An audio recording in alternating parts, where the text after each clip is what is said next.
Hallelujah, praise the lord. প্ৰভু যীশুৰ মধুৰ নামত আপোনালোক সকলোকে স্বাগতম জনালোঁ। আশা কৰোঁ আপোনালোক সকলোৱে ভালে আছে। বিশ্বাসীসকল, ঈশ্বৰে আমাক সুন্দৰ দিন সুন্দৰ বৰৰ পৰা দিছে, তাৰ কাৰণে ঈশ্বৰ ধন্যবাদ দিওঁ। আগতে দিনটোৰ আৰম্ভণিতে আমি ঈশ্বৰৰ বাক্য চাওঁ। আজি বাক্য আমি লৈছোঁ তৃতীয় যোহন 1:2। সুন্দৰ ঈশ্বৰৰ বাক্যই আমাৰ কাৰণে কৈছে, হে প্ৰিয়, তোমাৰ জীৱাত্মা যেনে কুশলপ্ৰাপ্ত, তেনেকৈ সকলো বিষয়তে তোমাৰ কুশল আৰু স্বাস্থ্য হওক, এই মোৰ প্ৰাৰ্থনা। Hallelujah, praise the lord. ঈশ্বৰৰ সুন্দৰ বাক্যৰ কাৰণে ঈশ্বৰৰ ধন্যবাদ দিওঁ।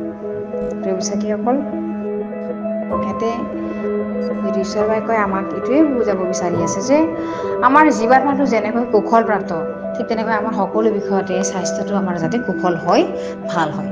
হালেলুয়া। কিয়নো আমাৰ ভিতৰতো যেতিয়া ভাল থাকে, আমাৰ হৃদয়, মন, চিন্তাধাৰা যেতিয়া আমাৰ ভাল থাকে, তেতিয়া আমাৰ স্বাস্থ্যও ভাল থাকে।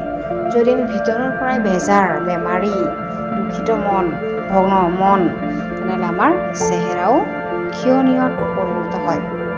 কিন্তু আমাক যিগৰাকীয়ে ইয়াতে বাইবেলত যিটো পত্ৰ লিখিছে, এই লিখকে কৈ আছে, যোহনে কৈ আছে যে আমাৰ জীৱাত্মা যেনেকৈ কুশলপ্ৰাপ্ত, আমাৰ স্বাস্থ্যও তেনেকৈ কুশল হওক, সকলো বিষয়তে মংগল হওক। হালেলুয়া। আমিও ইজন সিজনৰ কাৰণে এনেকৈ প্ৰাৰ্থনা কৰিব লাগে। সদায় আমাৰ মুখত ভাল ওলাব লাগে, মংগলৰ কথা ওলাব লাগে, শুভৰ কথা ওলাব লাগে। কিয়নো আমাৰ মুখত শক্তি আছে।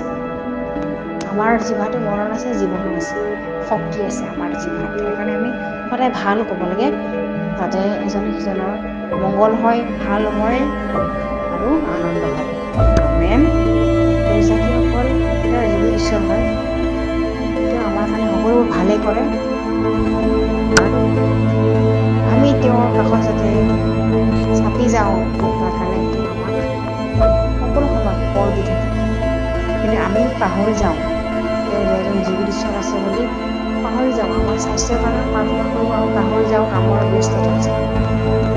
সেইকাৰণে আমি তেওঁৰ সম্পৰ্কটো ৰাখিব পাহৰি যাওঁ।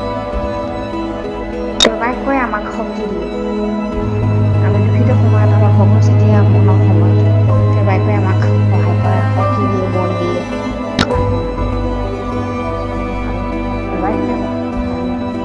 ঔষধৰ নিচিনা, ভিটামিনৰ নিচিনা কাৰ্য কৰে, মেডিচিনৰ নিচিনা কাৰ্য কৰে। তেওঁৰ বাক্যই আমাক শক্তি দিয়ে।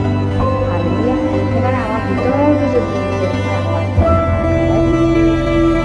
আমাৰ জীৱাত্মা যেনেকৈ কুশলপ্ৰাপ্ত, তেনেকৈ আমাৰ সকলো বিষয়তে যাতে কুশলপ্ৰাপ্ত। যদি আমি আত্মাত বৃদ্ধি হয়, আমাৰ স্বাস্থ্য বেয়া থাকে, আমাৰ চিন্তাধাৰা বেয়া থাকে, আধৰুৱা হ'ব। যদি আমি আত্মাত বৃদ্ধি হৈছোঁ, আমাৰ সকলো বিষয়তে কুশল, মংগল, শুভ হ'ব লাগে। আমেন। আমাৰ কথা বতৰা, চলন বলন সকলোবোৰ আমাৰ সলনি হ'ব লাগে, নতুন হ'ব লাগে, যাতে ঈশ্বৰৰ আত্মা থকা বুলি সকলোৱে জানে। হালেলুয়া। বিশ্বাস কৰোঁ বাইকৰ যোগেদি আপোনালোক সকলোৱে আশীৰ্বাদ পাইছোঁ বুলি মনত আমি এতিয়ালৈকে প্ৰাৰ্থনা কৰোঁ। ধন্যবাদ। সুন্দৰ বাইকৰ কাৰণে, সুন্দৰ দিনৰ কাৰণে, সুন্দৰকৈ আমাক এতিয়া বুজাই দিওঁ তোমাৰ আত্মা শুনি আছে বাক্য আৰু মনোযোগেৰে অধ্যয়ন কৰি আছে, সকলোকে কাৰণ তোমাৰ বাক্যই আমাৰ কাৰণে শক্তি হয়, তোমাৰ বাক্যই আমাৰ কাৰণে বল হয়, তোমাৰ আত্মাই আমাৰ কাৰণে সহায় হয়। Hallelujah, praise the lord.